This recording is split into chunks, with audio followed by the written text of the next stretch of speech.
The Become Project is a nonprofit organization that helps young women who are aging out of foster care. They do this by providing them resources, opportunities, and mentorship.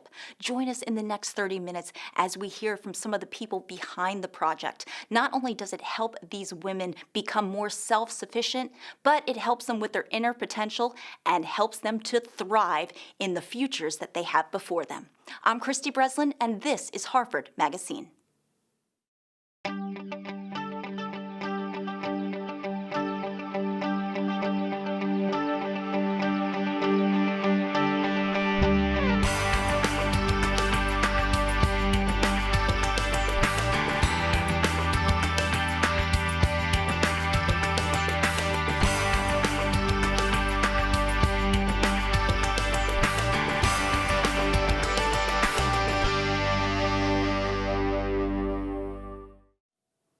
I'm now here with Diana Reeves. She's the president and founder of the Become Project. We are so excited to have something like this, something so valuable and important in our community, and she's here to tell us all about it. Thanks so much for being with us. Christy, thank you so much as well.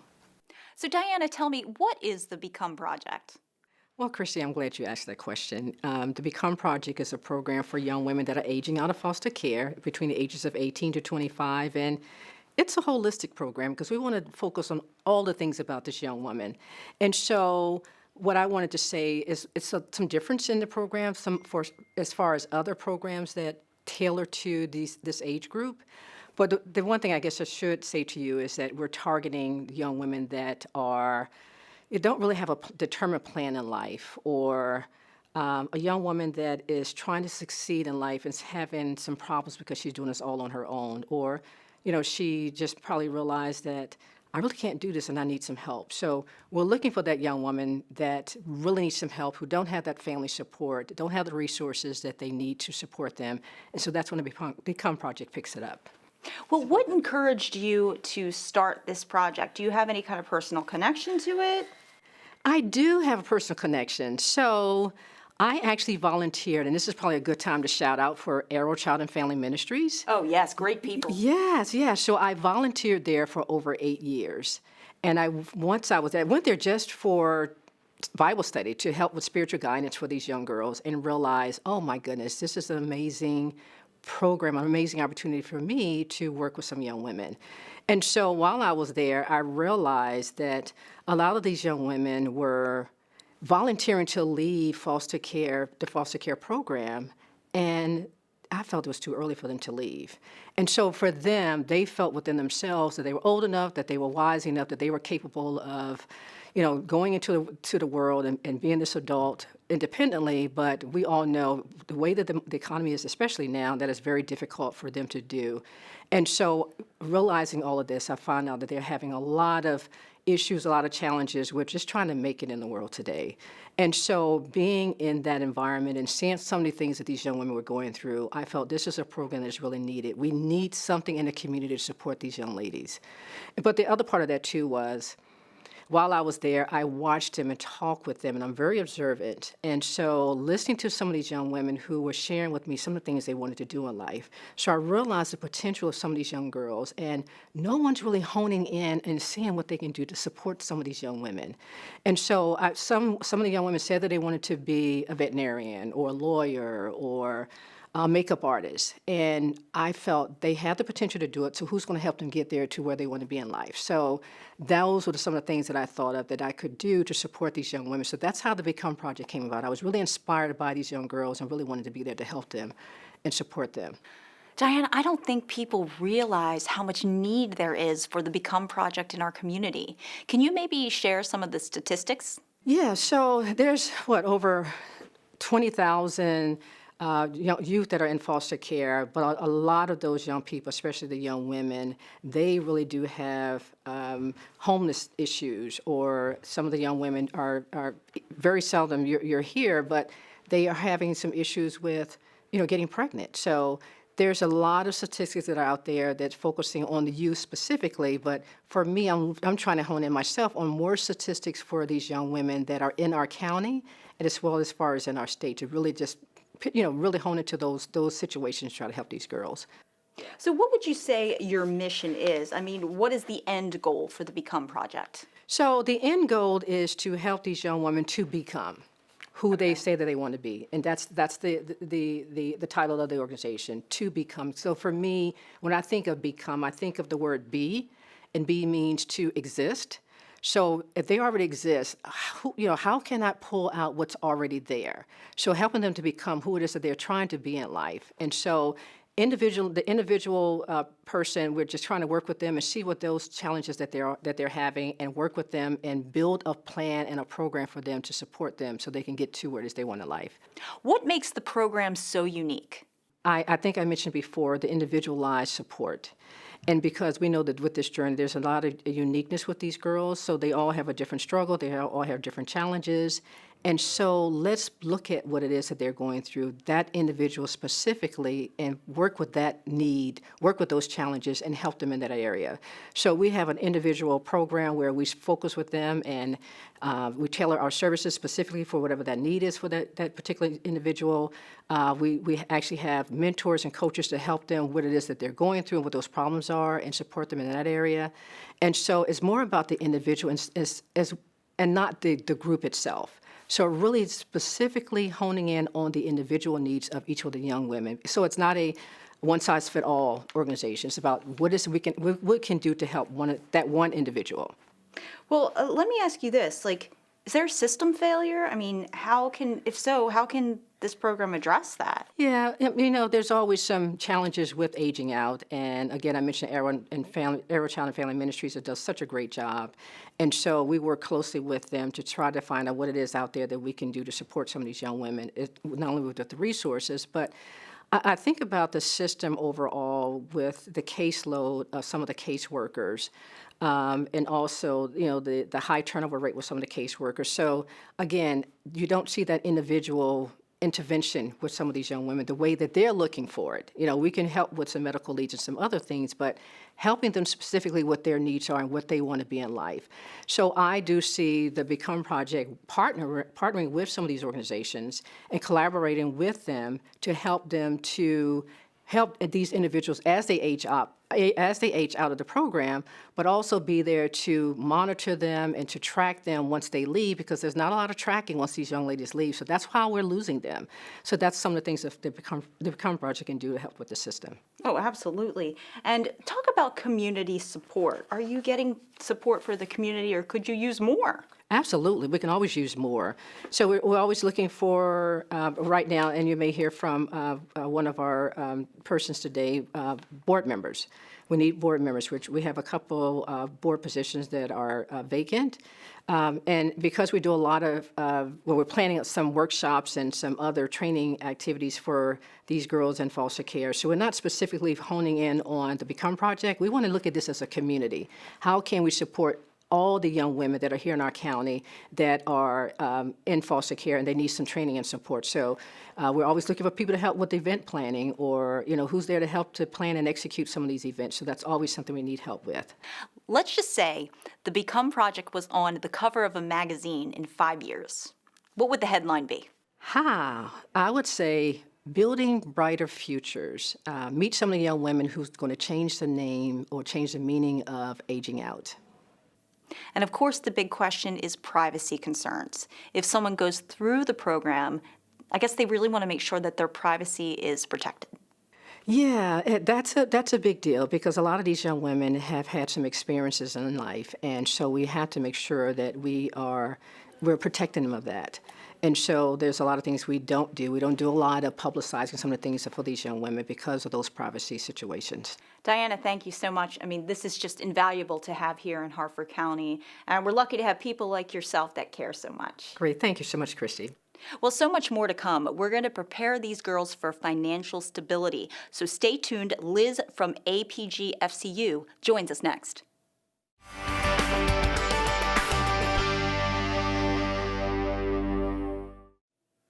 Liz Monty joins me now. She is from APG FCU, and she is the VP of Financial Education. As we know, it's really, really important because knowledge is power, and especially in these days, we need to know how to manage our finances responsibly. Liz is here to tell us how she helps the girls from the Become Project do just that. Liz, thank you so much for being here. Thank you for having me.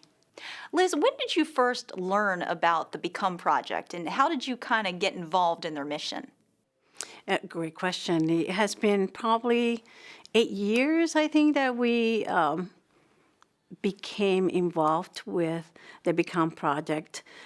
Diana wanted to provide an opportunity for the young ladies to have personal finance as part of the things that they were learning. So she reached out to see if we would be able to help provide some of those resources. And she led what is called a Millionaires Club. And the ladies in her group, she had about 15 young ladies learn a number of things when it comes to personal finance, from saving, budgeting, investing, wise use of credit, and we just provided all those resources, and from there it just became a great friendship, and now we are their personal finance partner, I would say. Oh, that's fantastic. Now, you mentioned some of the things that you do to help them. Can you dive into the more specific programs? APG FCU, our mission is to help individuals improve their socioeconomic life. And we go the extra mile, I say, because we actually have a financial education department that goes out into the community to help not only young people, but also adults improve their socioeconomic life. Some of the programs that we have available include webinars, financial education resources, like in-classroom presentations. We also have a financial wellness platform completely free that individuals can just go and see, get a bunch of financial calculators, artificial intelligence coaches, articles, as well as courses that they can complete for anyone from 8 years old up to adulthood. Besides that, other programs that we offer include scholarships. So it is extremely important for us that we support those that want to improve their or get an education and continue with their education. So APGFCU offers scholarships every year, opens up in January, usually closes the middle of February. And people have an opportunity to apply, not only high school students, but also those who are returning adults, as well as those who are continuing education. Why would you say it's so important for credit unions such as yourself to reach out to the younger generation? This is the way I look at it. If they win, we win, right? If the young generation is able to make good personal financial decisions in the future, not only are they improving their economic life, but also socially and generationally. If we have young generation that knows how to save, knows how to make good decisions when it comes to credit and not get into high interest rate debt, you're going to find that they're going to have more of financial freedom. And that is going to impact everyone. They're going to have more freedom to get involved locally. They're going to buy houses. They're going to have the freedom to invest in their local economy. And they get away from living paycheck to paycheck, and now they have an opportunity to build what we call generational wealth. So now not only do they improve, but everybody benefits. Oh, absolutely. And, you know, some of them, do you think it's fair to say they lack crucial financial knowledge? I think many of us do. Yes, I would agree with that. I think many of us do. And some of us did not have the benefit of having someone at home that guided us through the process. Many of us did not have a mom and dad that would tell us, make sure that you're saving, make sure that you are making good decisions when it comes to your spending, make sure that you are not applying for all kinds of credit cards. We need someone to help guide us in those financial decisions. And it is a pleasure and an honor for me to work at a credit union that goes out in the community and is that resource for young people, and not only for young people, but also for adults who may have put themselves in a tough situation and now they can make better decisions. Absolutely. That just shows you knowledge is power. And the Become Project, it focuses on the unique challenges these women face when transitioning to independent living and adulthood. So your motivation to support this, is it just to make sure that these women live a more fulfilling life and are financially secure? Yeah, that's a big part of it. A small part of it has to do personally. I was one of those young individuals that I didn't have the guidance when I was younger, and I made a lot of bad decisions. I mean, I was the first one in my household to ever go to college, and I got into a lot of student loan debt. And I know the impact that that made in my personal life. So to have an opportunity to reach the young people that do not have those tools and those resources and that education, it just, it blesses me, and it makes me very happy to be able to have that impact in their lives. What is it about this program that really aligns with your vision and your commitment? We are reaching young ladies that have not had the resources that they needed and maybe the guidance to be able to make good decisions in the future. That aligns with our vision on helping people improve their socioeconomic life, at least at the credit union and also on the personal level. We have an opportunity to make a big difference in their lives. And once they have that education, now they can make better decisions and improve their lives, the life of their children, and the lives of their family. Is there any fees involved for all the resources that you provide? Well, I can tell you at APGFCU, this is completely free. This is one of the things that we offer free to our community. So there is no fee, no expectations, just helping ensure that we are engaged in the community and helping individuals, like I said many times before, improve their financial life. Liz, thank you again for taking the time. And these resources, they're so valuable. And like you said, we could all use a little education on them. Thank you so much. And if anyone else is interested in the additional resources we offer, please visit our website at apgfcu.com/learn. Thank you so much again. And coming up next, we're going to speak to one of the board members of the Become Project that's going to give us an idea of where they've been and where they hope to go in the future. Stay with us.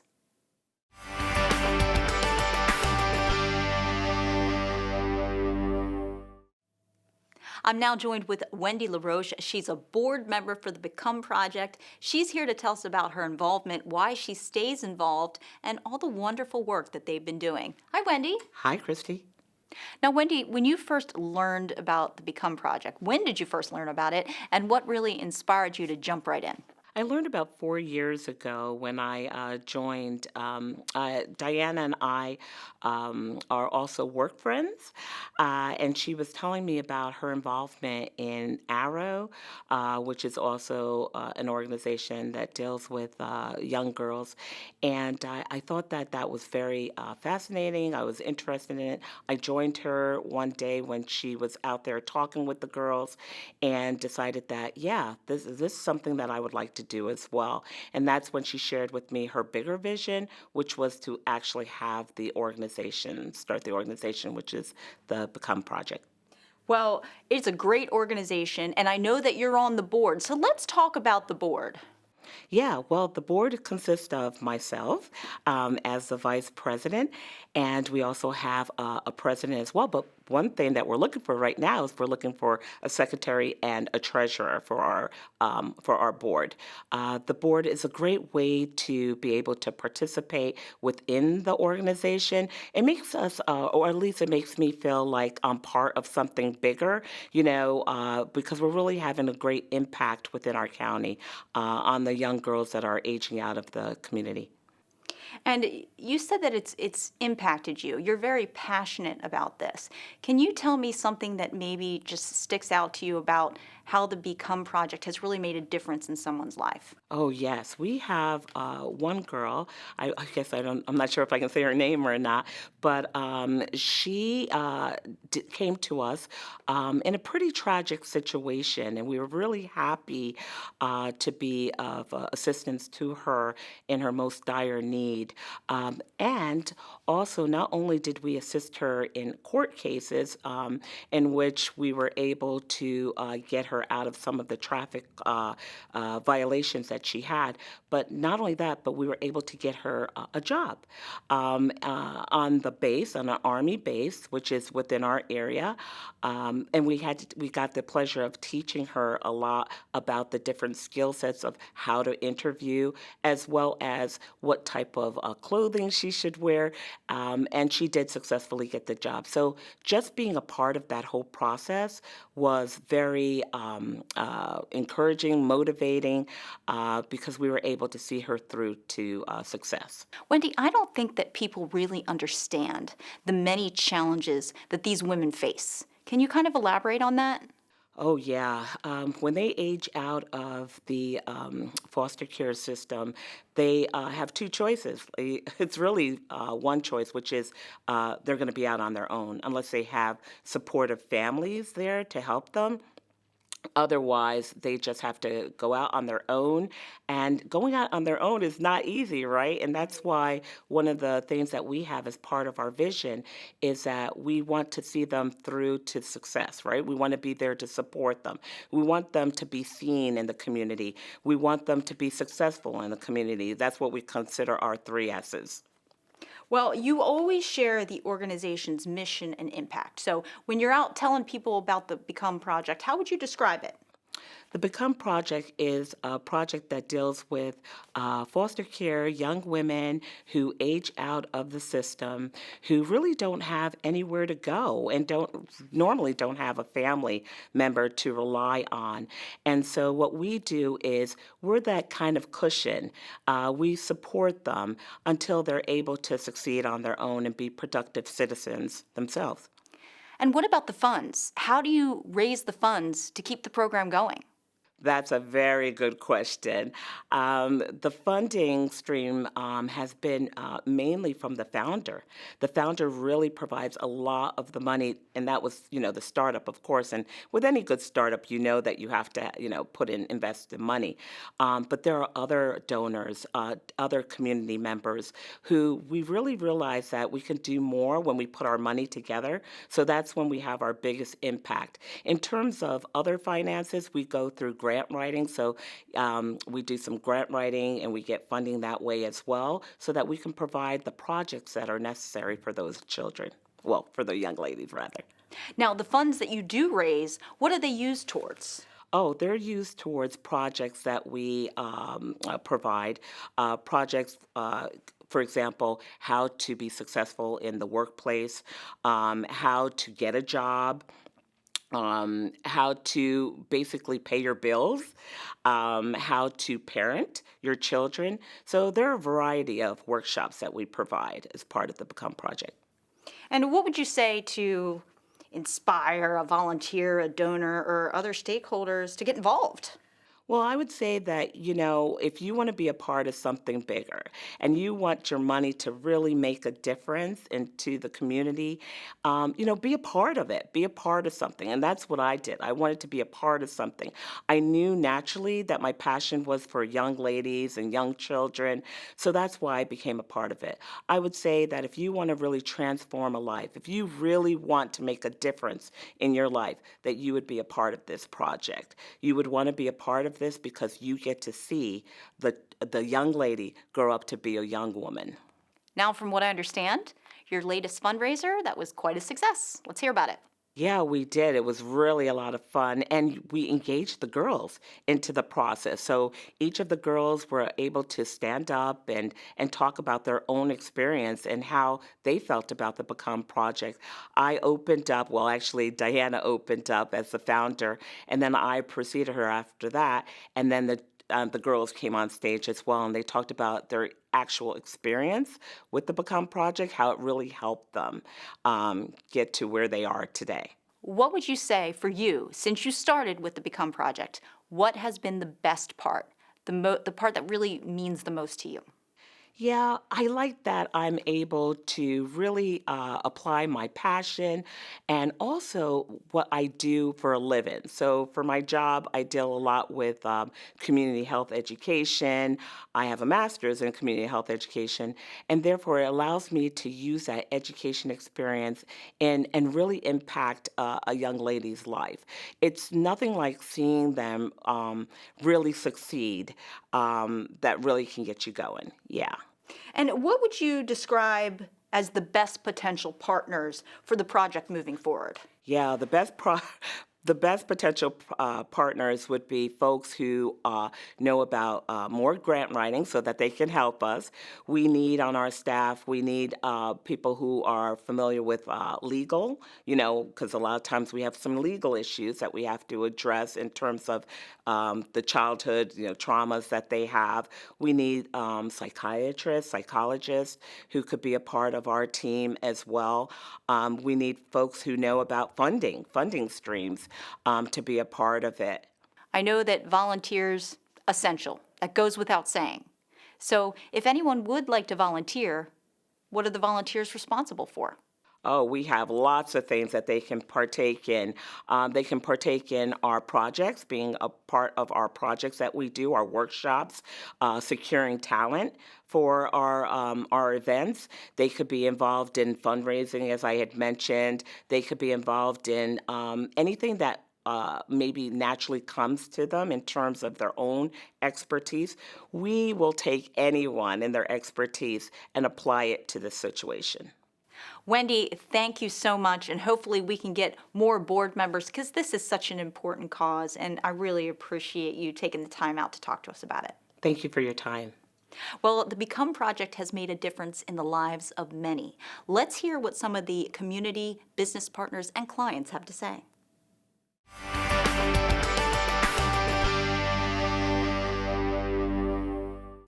Hello, everyone. First, I want to thank you for the opportunity to shine a light on this incredible nonprofit organization, and more importantly, to bring attention to the critical need for compassionate individuals to support young women who age out of foster care. I am the new president of the Become Project, a nonprofit organization that provides love, resources, and prayers to young women who age out of foster care. So why the Become Project? For me, this decision wasn't just about giving back. It was about purpose, about stepping into a space where real change is needed and where too many voices go unheard once the system turns the page. Girls aging out of foster care face a unique and often painful crossroads. At 18 to 21, many are suddenly left without support, stability, or the tools to navigate adulthood. And in far too many cases, no one to call when life gets hard.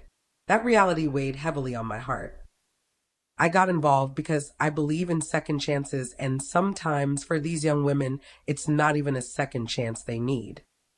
It's their first real chance at a future built on hope instead of hardship. I wanted to be part of an organization that says to every young woman, you are not invisible, you are not alone, and yes, you absolutely matter. Together with founder Diana Reeves, I remain deeply committed to this lifelong mission, empowering every young woman to discover and become all she is meant to become. Thank you. My name is Erin McCormick with Beacon Staffing Alternatives, a woman-owned and operated staffing agency that's been proudly serving our community for over 40 years. I've been with Beacon for more than 6 years, starting out with some admin help and growing into my role today as our onboarding coordinator and the face behind our social media. I've seen firsthand how life-changing the right job can be. That's why I'm especially proud to be a part of the Become Project, an initiative close to our hearts. Become helps young women build confidence, discover their strengths, and find jobs that truly fit their aspirations and goals. It's more than employment. It's about transformation and empowerment. As you've seen today, the Become Project really has made a difference in the lives of so many young women. If you or someone that you know could benefit from all these wonderful resources, you can visit them at becomeproject.org. I'm Christy Breslin. See you next month on Harford MagaScene.